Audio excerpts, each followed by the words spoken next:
Halo, gue Arumi. Kalian sedang menyaksikan Bring Us Your Records di channel YouTube Nilers Records.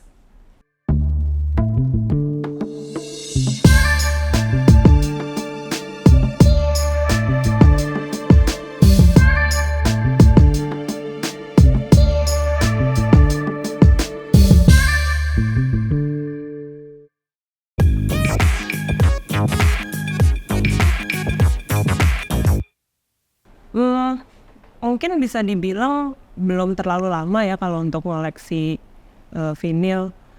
Ya dari dulu sih suka beli rilisan fisik gitu ya. Maksudnya dari kecil pun beli kaset, habis itu pas sudah ada CD ya beli CD gitu. Jadi sebenarnya mengikuti zamannya aja saat itu rilisan tuh dalam bentuk apa.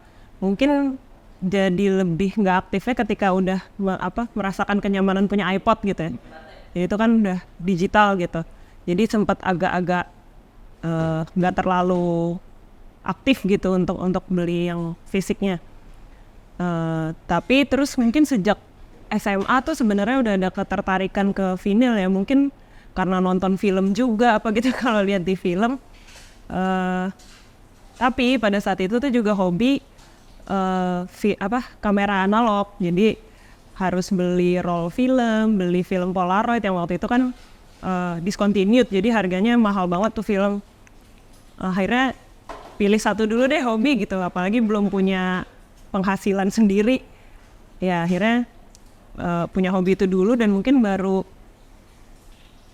berapa tahun terakhir ya, 5 tahunan terakhir gitu baru mulai nyicil beli plat, tapi sebenarnya belum punya turntable. Terus ya dengerinnya numpang di tempat teman gitu. Terus ya akhirnya baru setelah kekumpul beberapa akhirnya baru memutuskan ya beli deh turntable-nya, udah punya duit sendiri juga sekarang gitu. Memilih vinilnya kenapa ya, mungkin suka formatnya aja, format besarnya gitu. Terus ya mungkin juga karena tadi emang suka feel-nya hal-hal yang analog gitu, termasuk kan tadi kamera, fotografi gitu kan. Terus ini juga ya yang kretek-kreteknya tuh ya beda, bikin beda gitu lah, gitu sih.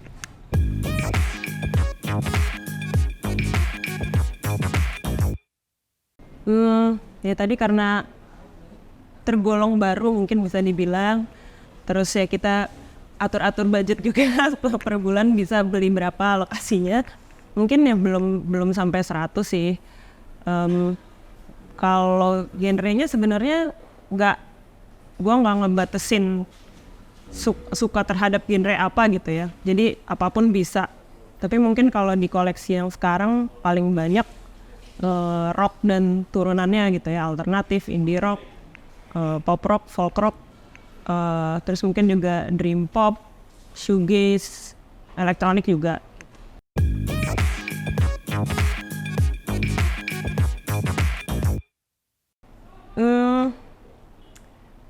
Ya dua-duanya ada enaknya gitu ya. Kalau online pasti nyaman gitu ya, dari sambil rebahan gitu kan, scrolling.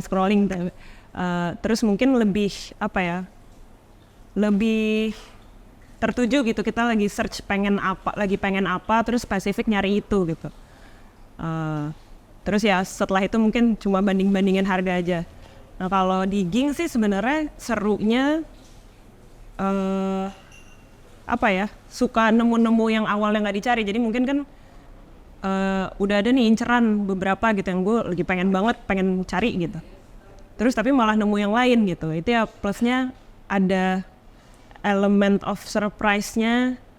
Ada ini di sini di toko ini gitu. Tapi mungkin sisi negatifnya jadi BM gitu ya karena pilihannya banyak gitu. Mungkin kalau ditanya preferensi, ya sebenarnya seruan digging ya, seruan ke toko gitu. Tapi ya kalau online jadinya, apalagi dengan sekarang gitu udah shipping dari mana-mana, agak-agak limitless juga gitu untuk pilihan yang tersedia. Jadi benar-benar nyari ada dengan Discogs, dengan Bandcamp dari Amerika lah, dari Eropa segala macam bisa dibeli juga. Selalu seru lah ya untuk digging, apalagi ke toko baru. Mungkin terutama di luar negeri kali ya, kayak memang secara tokonya macamnya lebih banyak dan biasanya ada yang spesifik buat jazz, spesifik buat elektronik gitu. Mungkin waktu awal-awal koleksi dan ya belum punya banyak gitu ya. Jadi waktu pertama kali ke Jepang tuh seru juga gitu lihat toko gila berlantai-lantai nih isinya record semua gitu. Dan range-nya juga banyak banget kayak terus kayak misalnya 6 lantai, lantai 1 tuh genrenya pop sama rock gitu. Atasnya agak-agak overwhelming juga gitu waktu itu. Terus mungkin salah satu toko di Jepang yang selalu akhirnya gue mampirin tuh Big Love Records. Dia bisnis keluarga gitu, jadi kalau nggak salah dulunya suami istri terus sama adiknya gitu. Jadi agak-agak gue stalk juga di Instagram gitu. Terus ya waktu kesana sih tokonya kecil cuman nyaman aja gitu. Terus kayak baunya bau khas agak-agak menyan dikit gitu. Terus waktu itu lagi ke Jepang buat nonton MBV, terus mampirin ke Big Love itu, terus sempat ngobrol sama yang punya. Jadi emang orang-orangnya keren gitu sih kalau mungkin nanti teman-teman mau nge-stalk mereka juga. Terus akhirnya ngobrol sedikit, oh kalian ngapain dari mana, terus dalam rangka apa ke Jepang. Saya cerita lah lagi kita mau ke Sonic Mania nonton MBV gitu. Lo nggak nonton? Kita semacam nanya gitu. Oh enggak, gue udah tahun 91 gitu. Jadi agak-agak snob tapi ya patut lah gitu, keren ya. Gue udah nonton tahun 90 ini. Terus ya dia cerita-cerita lah pengalaman dia nonton konser di Jepang. Terus ya seru aja sih gitu.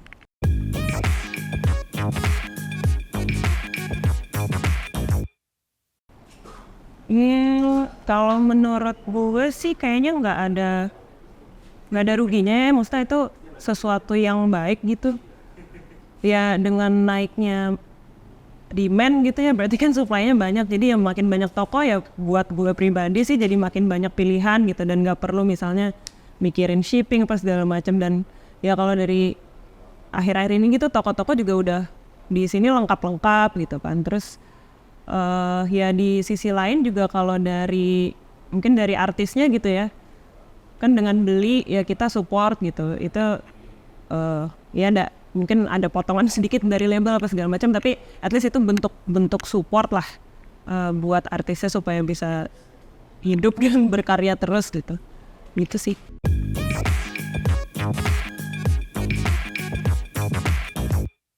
Ini gue membawa beberapa vinyl yang gue punya untuk diceritakan lah sedikit-sedikit. Nah, mungkin pertama gue mulai dari plat pertama gue yang gue punya itu Vampire Weekend, album Kontra. Ini tahun 2010 kalau nggak salah ya. Ini sebenarnya jadi apa ya, pintu pertama gitu ya, pembuka pintu gue terhadap keinginan untuk koleksi gitu. Karena sebenarnya ini dikasihnya juga oleh-oleh gitu. Jadi saat itu belum punya plat sama sekali. Terus sepupu habis dari luar negeri tahu suka Vampire Weekend, terus dia randomly lihat di toko, terus ya beliin aja gitu. Terus akhirnya udah mulai punya satu nih, walaupun belum punya turntable-nya. Ya setelah itu mulai beli lah gitu. Terus ini kalau nggak salah dapat poster juga sih ini, sama kayak covernya, sama di baliknya ada liriknya. Terus menariknya soal si Mbak ini, dia menuntut bandnya karena dia merasa nggak pernah memberikan konsen untuk fotonya dipakai oleh band ini dan record label. Ternyata ya masalahnya ada di fotografernya gitulah saat itu. Itu trivia aja sih. Terus kedua apa ya, mungkin ini sih salah satu plat yang gue cherish juga gitu yang di koleksi saat ini. Ini ada The Point. Nah ini dia sebenarnya gue pertama kali tahu tentang album ini itu dari filmnya. Jadi dia meluncurkan album ini terus disertai dengan ada TV film gitu. Jadi dia filmnya film kartun tentang ini kan judulnya The Point. Jadi filmnya itu tentang sebuah tempat gitu di mana semua orang itu kepalanya tuh bentuknya pointed gitu, lancip gitu ke atas. Kecuali satu anak namanya Oblio gitu, dia kepalanya bulat. Jadi itu dia merasa sebagai seseorang yang pointless. Jadi society-nya dia itu menganggap dia pointless. Terus akhirnya dia semacam ada perjalanan mencari jati dirinya gitulah. Ya itu film dan cerita buat anak-anak, tapi waktu gue nonton juga gue ngerasa wah nih relevan juga nih buat gue tetap gitu. Terus akhirnya beli. Oh, di filmnya itu juga si naratornya salah satunya tuh Ringo Starr, jadi menarik aja sih. Terus jadi ini akhirnya gue beli albumnya. Si lagu-lagu ini pun ada di filmnya, terus jadi di album ini juga ada narasi-narasinya sedikit gitu. Nah sebenarnya ini harusnya ada dapat komik, tapi nggak ada karena ini kan beli second gitu ya, jadi ya udahlah kondisinya gimana, tapi secara audionya masih bagus. Terus ini kali ya, ini Jeff Buckley, Grace. Ini gue beli karena memang gue suka banget aja sih albumnya, dan mungkin makin penting gitu albumnya karena ini album satu-satunya si Jeff Buckley gitu, karena sebelum dia bikin album lagi unfortunately dia meninggal karena tenggelam gitu kan. Terus ya ini menurut gue lagu-lagunya ya secara album bagus banget, dan di sini ada kayaknya lagu yang gue anggap sebagai lagu paling sedih sepanjang masa gitu, salah satunya versi gue, yaitu Lover You Should Have Come Over. Itu gue kayaknya tiap denger auto mewek gitu. Terus ya ini jadinya satu-satunya album dia sih. Ada album lagi kalau nggak salah habis itu, tapi kompilasi setelah dia meninggal. Terus ini ada Sonic Boom, judulnya Spectrum. Dia ini kan salah satu personilnya Spaceman 3, jadi gue emang suka banget sama Spaceman 3. Terus gue ketika mereka bikin sendiri-sendiri Sonic Boom dan Spiritualize, gue suka banget dua-duanya. Terus kenapa gue juga suka banget sama album yang ini, itu karena dia bisa seperti ini. Kelihatan gak? Keren banget sih menurut gue, kayak sesuai sama identitinya dia yang lumayan psychedelic juga gitu. Terus ini dalamnya pun juga sama, kayak apa ya, main-main optik gitulah. Gue suka. Terus ini gue cerita yang ini dulu. Nah ini LCD Sound System. Ini album paling barunya tahun 2013 kalau nggak salah. Judulnya American Dream. Jadi kenapa ini berkesan buat gue? Karena pertama yang gue suka bandnya LCD Sound System. Terus mereka kan sempat bubar atau tahun 2011 kalau nggak salah. Terus gue sempat nonton dokumenter konser farewell-nya mereka. Waktu itu mereka bikin di Madison Square Garden. Terus ya itu mereka akhirnya ngeluarin dokumenter tentang konser itu, judulnya Shut Up and Play the Hits. Itu pas gue nonton tuh yang kayak aduh keren banget lagi. Belum pernah gitu nonton mereka live. Terus tapi udah keburu bubar. Terus ngeliat dokumenter itu seru banget lah pokoknya. Nah terus waktu tahun 2017 itu gue berencana untuk nonton Fuji Rock di Jepang. Nah terus ternyata announcement line up-nya tuh bertahap gitu kan, biasanya bulan Januari udah diumumin, terus bulan berikutnya ada nambah-nambah lagi. Nah LCD Sound System kalau nggak salah diumuminnya tuh terakhir, jadi kayak wah gila gong banget nih, akhirnya bisa nonton live gitu. Dan bener aja nonton live, hujan-hujan, itu juga mewek sih gitu, kayak lagi hujan-hujan. Terus ada salah satu lagunya mereka yang gue suka banget tuh, Someone Great. Lagunya sedih, tapi ya itu ditonton lagi hujan-hujan mantep banget pokoknya. Terus nah di konser itu mereka juga memperdengarkan kalau nggak salah 2 lagu dari album ini. Kalau nggak salah judulnya yang Call the Police sama gue lupa satu lagi apa gitu, tapi ya itu apa ya, rasanya excited gitu dengar lagu barunya pertama kali secara live. Terus akhirnya pas albumnya keluar ya gue beli. Ini dalamnya foto-foto aja sih. Terus selanjutnya ini albumnya Fleet Foxes, judulnya Shore. Ini album tahun 2020. Ya gue memang juga suka Fleet Foxes, udah ngikutin dari album awalnya. Terus ya waktu itu kan 2020 masih grace nih pandemi.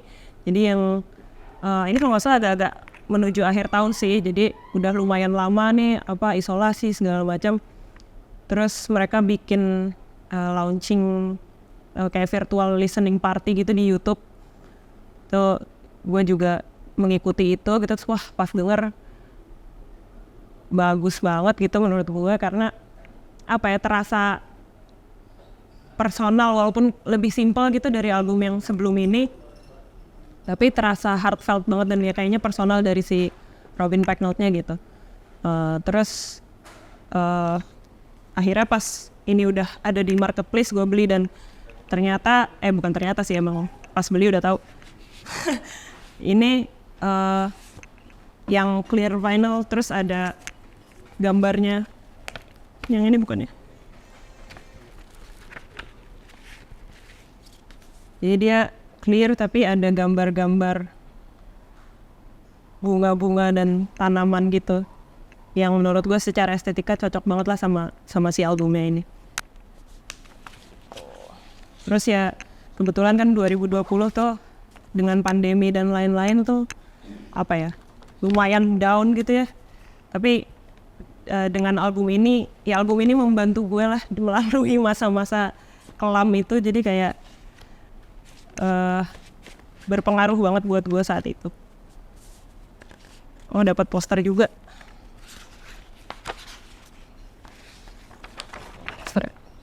Simple aja sih sebenarnya.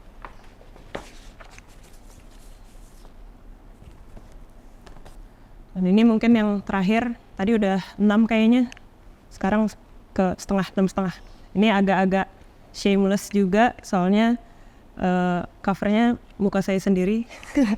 Jadi ini band Indonesia, namanya Crayola Ice, agak-agak band mitos juga. Manggung jarang-jarang, tergantung mood kayaknya.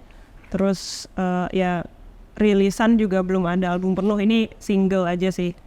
Terus ya karena anggota bandnya juga teman-teman, akhirnya waktu itu mereka lagi beride gimana ya bikin covernya apa ya gitu. Terus akhirnya mau nggak difoto, ya gue sih ayo aja. Akhirnya kita ke Taman Mini, kalau nggak salah namanya PP Iptek ya yang teknologi gitu. Terus ke situ, terus ya ada beberapa editan. Nah ini yang foto dan yang membuat covernya tuh teman baik juga, Artnex, yang sekarang udah terkenal banget lah sebagai ilustrator. Terus ini ya keren juga sih warnanya, coknya ada gue lagi. Agak-agak shameless, tapi ya katanya sih band ini mau mengeluarkan album katanya ya, tapi kita doakan saja. Oke, itu tadi beberapa koleksi vinyl gue yang mudah-mudahan ceritanya cukup menarik.